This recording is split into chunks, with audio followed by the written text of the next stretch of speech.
नमस्कार सर, बहुत बहुत स्वागत है आपका।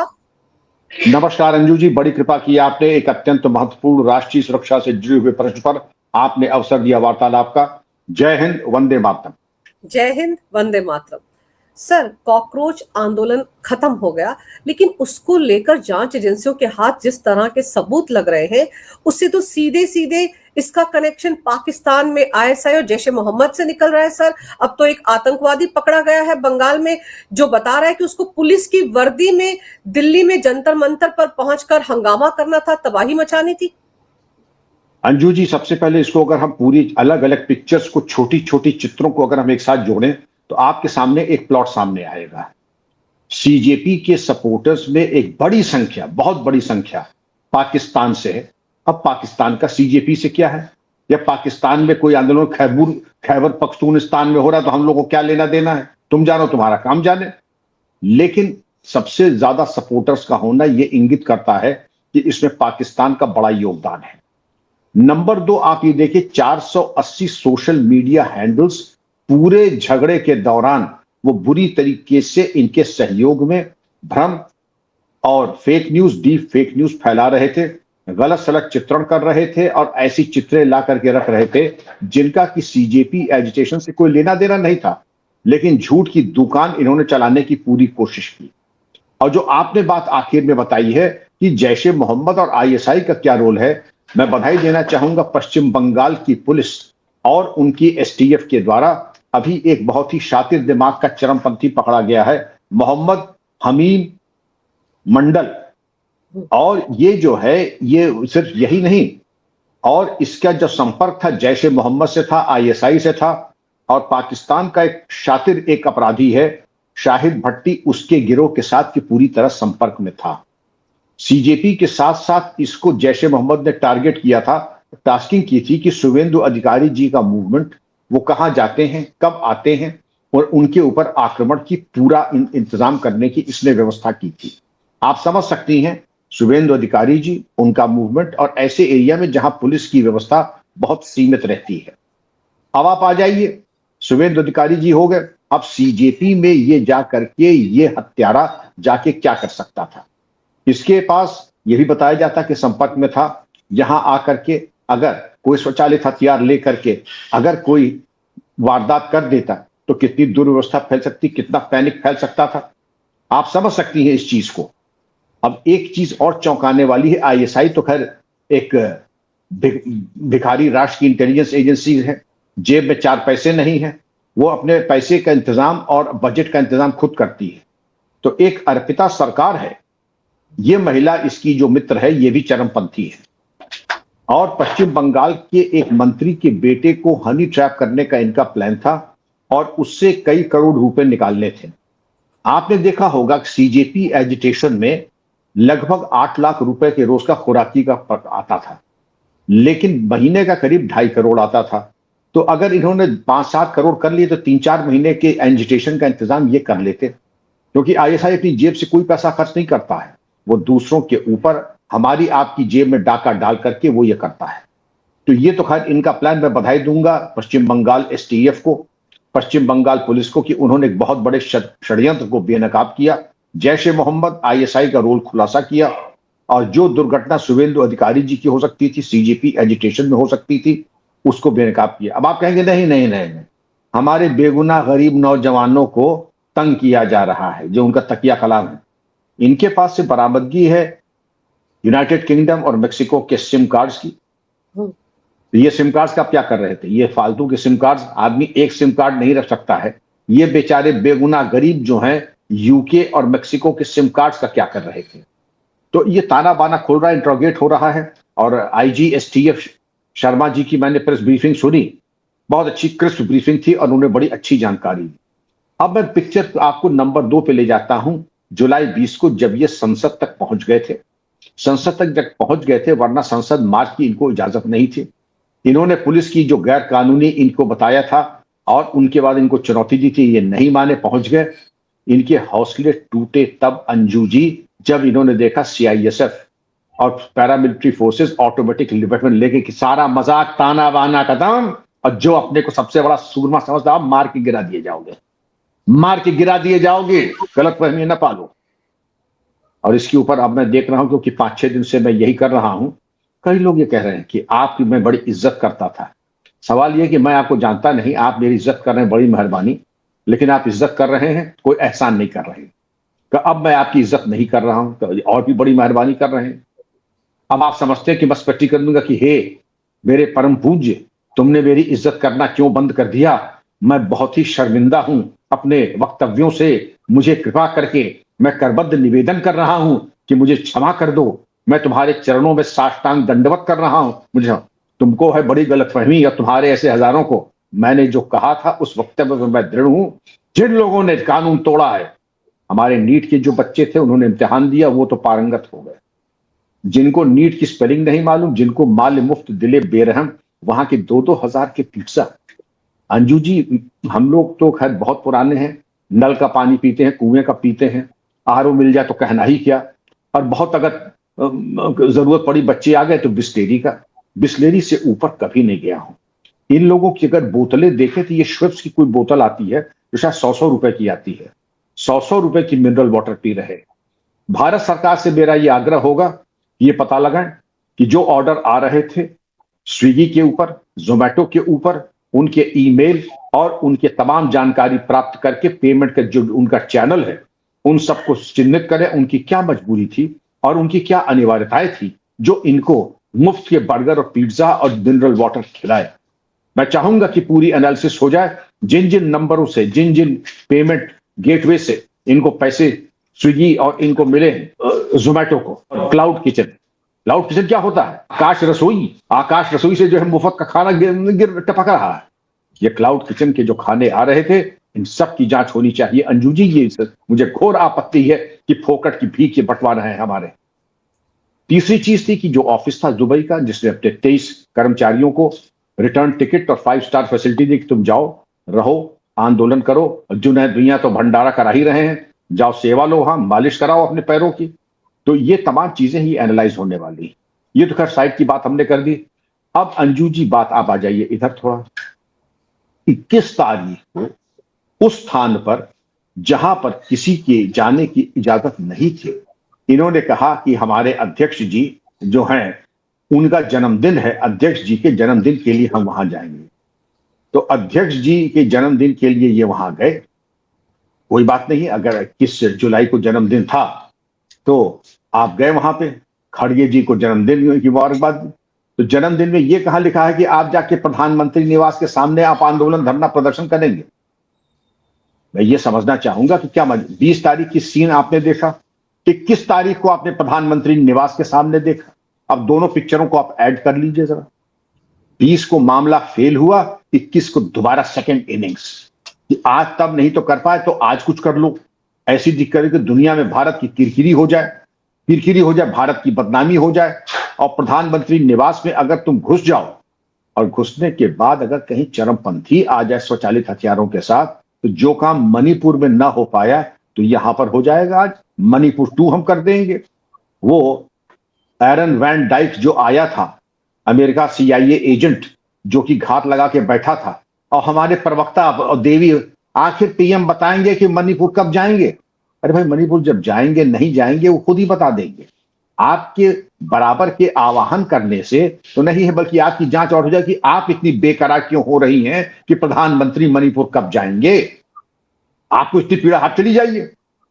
जैसे आपने देखा होगा कि हमारे आपके ट्रोलर्स, आप इनके बारे में कुछ कहेंगे, आप उनके बारे में कुछ कहेंगे, नहीं, मुझे जो कहना होगा वो मैं कहूंगा, ये निर्णय मेरा है।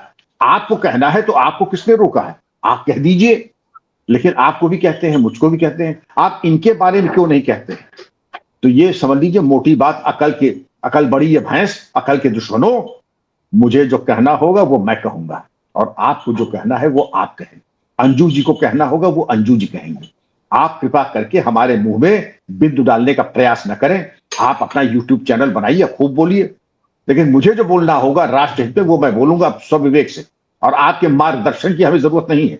आप सम्मान करें तो क्या, सम्मान न करें तो क्या, भरपेट गाली दें तो क्या, मेरी सेहत पे कोई असर नहीं। और आपकी बनाने से, आप कहने से कुछ होने वाला नहीं है। अंजू जी, वहां का जो प्लान फेल हुआ पार्लियामेंट का, वो आप मान लीजिए मणिपुर 2 फेल हुआ, प्रधानमंत्री निवास के पास तो अगर चरमपंथी आ जाता है तो आप ये बताइए कि वो अकेले तो आता नहीं, उसके साथ गिरोहबंद लोग भी आते हैं, गिरोहबंद लोग आते और उसके साथ कोई दुर्घटना हो जाती तो आप ये मान के चलिए, अब पूरी पिक्चर आपके सामने है। 20 जुलाई 21 जुलाई पार्लियामेंट के बाहर और पीएम के गेट के बाहर आपने तो पूरा ताना बाना बना लिया था। ये तो बात दूसरी थी कि शायद भगवान की ये कृपा थी कि प्रधानमंत्री के ऊपर या हमारे राजनेताओं के ऊपर आप आक्रमण कर नहीं पाए, वरना कोर कसर आपने छोड़ी नहीं। आईजी हैं बंगाल के गौरव शर्मा, उन्होंने बताया कि इसको कहा गया था कि पुलिस की वर्दी में जाना, पुलिस की वर्दी में जाओगे तो कोई शक नहीं करेगा। सर पुलिस तो इनके टारगेट पर शुरुआत से है, तो आप सोचिए क्या वो भी एक स्ट्रेटेजी थी कि पुलिस को शुरुआत से टारगेट पे रखो, पुलिस पर सारे आरोप लगाओ और जब ये कांड हो जाए तो भी कह दो कि पुलिस की वर्दी में देखो पुलिस वालों ने ये काम कर दिया और फिर सीधे सीधे केंद्रीय गृह मंत्री को जिम्मेदार ठहरा दो। ये पिछले दिनों जिस तरह से एलओपी अमित शाह का इस्तीफा मांग रहे हैं, क्या ये सारी एक स्ट्रेटेजी की अलग अलग हिस्से हैं? ये बिल्कुल स्ट्रेटेजी के हिस्से, आपने बिल्कुल सही चीज की। अब तो प्लॉट और एक एक तरीके से किश्तों में और परत दर परत जो है षड्यंत्र है उसका अनावरण हो रहा है। और जिस तरीके से पुलिस की वर्दी में गौरव शर्मा ने कहा था कि इसको आदेश थे कि पुलिस की वर्दी पहन करके जाओ आक्रमण करो, और उसके बाद यही होगा कि अभी तक तो नहीं लेकिन अब इस्तीफा मांगो गृह मंत्री का, प्रधानमंत्री दोनों का, क्योंकि अब तो मांग ही रहे हैं, अब तो कोई कुछ चीज बेशर्मी की तो हद होती नहीं। अभी तक मांग रहे थे धर्मेंद्र प्रधान जी का, हो गया, अब मांगेंगे अमित शाह जी का और प्रधानमंत्री जी का। लेकिन ये जो षड्यंत्र था, लेकिन ये इतने मूर्ख है, इनको ये नहीं मालूम कि जब वर्दी वाला ये जो है ये, क्योंकि ये तो मान के चलिए कि जैसे 2001 में फिदाइन मारे गए थे, ये भी मारा जाता। एक तो पहले पहुंचा नहीं और पहुंच सकता नहीं था, पहुंच जाता तो मारा जाता। तो आपके समझते मारा जाता तो इसकी शिनाख्त नहीं होती, शिनाख्त भी होती और तमाम चीजों से ये आइडेंटिफाई हो जाता। अब मैं ये चाहूंगा थोड़ी सी रिवर्स इंजीनियरिंग दिल्ली पुलिस और आईबी कर ले।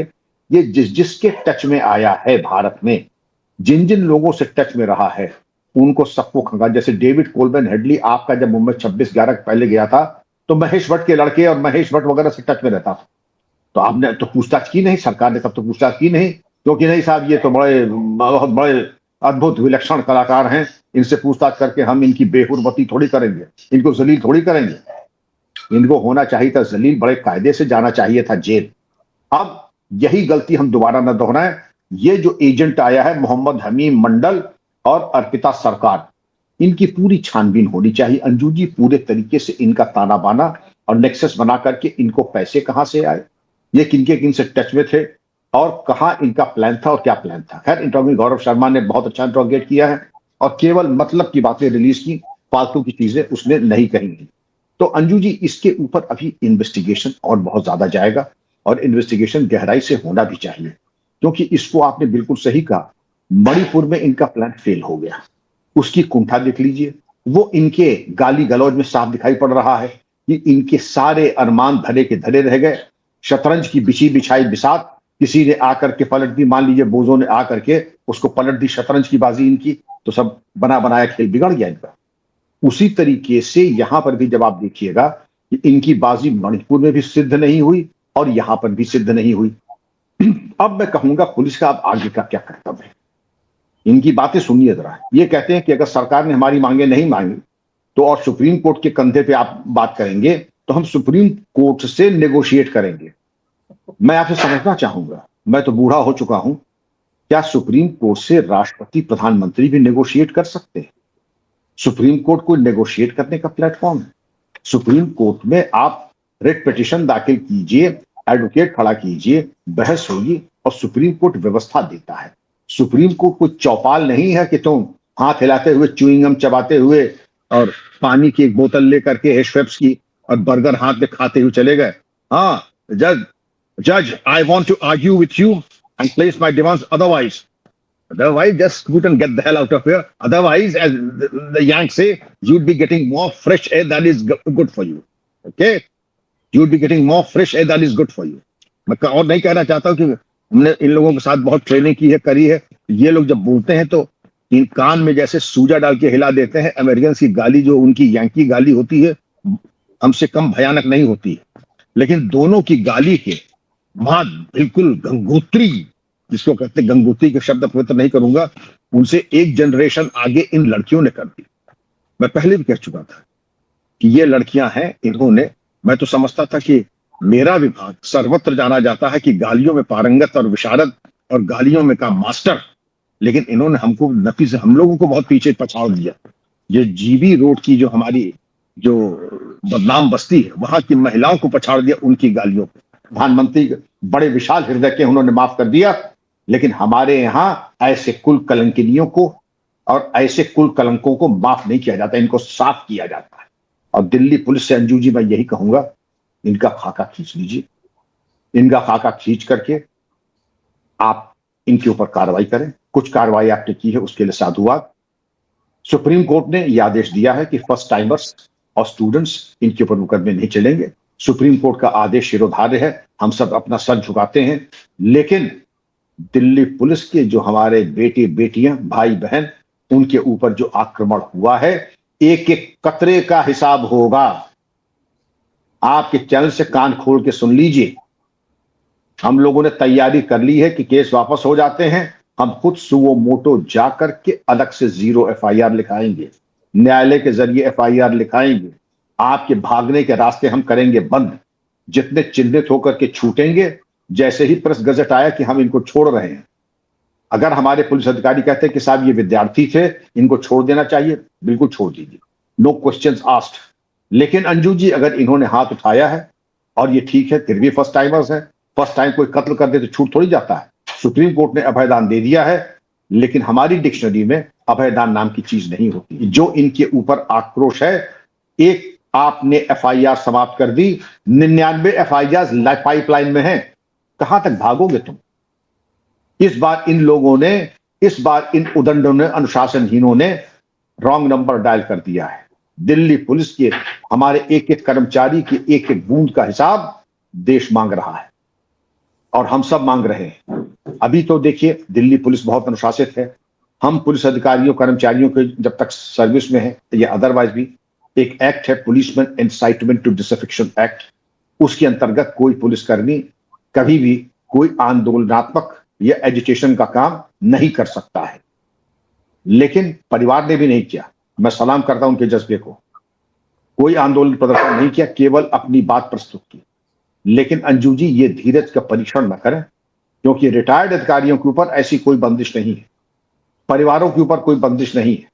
और हम अगर FIR लेकर के कोर्ट के जरिए जाकर के FIR करा देंगे, तो एक एक को चिन्हित करके दे दीजिए। मान लीजिए 500 ऐसे हैं, हम लोग की 500 से ऊपर है, एक एक के ऊपर फिर तन मन धन से हम सब लोग खड़े हैं। और केवल दिल्ली पुलिस के ही नहीं, पुलिस की बिरादरी पूरे भारत की आएगी, कश्मीर से कन्याकुमारी तक और पंजाब से लेकर बंगाल तक। ये दुनिया में कहावत और भी है, a cop killer can never be safe. Police के ऊपर हत्या करने वाला या पुलिसकर्मी के ऊपर आक्रमण कभी अब जीवन में कभी सुरक्षित नहीं रहे। जी, आप कुछ कह रहे थे अंजू जी? सर, मैं ये जानना चाह रही थी कि एक तो क्या ये माना जाए कि जो कॉकरोच आंदोलन था, ये शुरुआत से ही ISI के द्वारा शुरू किया गया, जैशे मोहम्मद द्वारा शुरू किया, ये सारे कॉकरोच उन्हीं के एजेंट थे? और दूसरे, जिस तरह से इन्होंने दिल्ली पुलिस पर हमला बोलते हुए ये कहा कि वहां पर सादी वर्दी में भी पुलिस वाले थे, तो क्यों ना ये माना जाए कि ये जो हमीम पकड़ा गया है, इसी के साथ ही सादी वर्दी में वहां पहुंचे हुए थे सर? क्योंकि जो बताया जा रहा है कि डंडों के ऊपर कीलें लगी हुई हैं, वो पुलिस वालों के पास तो थी नहीं। तो ये जो 2873 अपराधी हैं सर, उनके साथ साथ तो इसका मतलब ये है कि और भी ऐसे अपराधी वहां पर सक्रिय थे जिनके जैशे मोहम्मद से ताल्लुकात हो सकते हैं। अंजू जी, ये प्राथमिक जांच की बात आप कर रही हैं, 2890 अपराधी चिन्हित हुए हैं। वो अब बात पुरानी हो गई, एक सप्ताह पुरानी। रोज नए नए खुलासे हो रहे हैं, ये डेवलपिंग स्टोरी है और रोज नए नए खुलासे आ रहे हैं। कौन पुलिस वाला इतना मूर्ख है कि डंडे में कील लगाएगा? ये इन्हीं का कृत्य है कि जिससे कि विजुअलिटी मिले। आपने देखा होगा जिस प्रकार के समाचार इन्होंने किए। हमारा जनरेशन सोशल मीडिया डिपेंडेंट नहीं है, लेकिन ये जो इंटरनेट की औलादें हैं, इनके ऊपर ये दिखाई पड़ेगा कि विजुअल अपील किसकी है।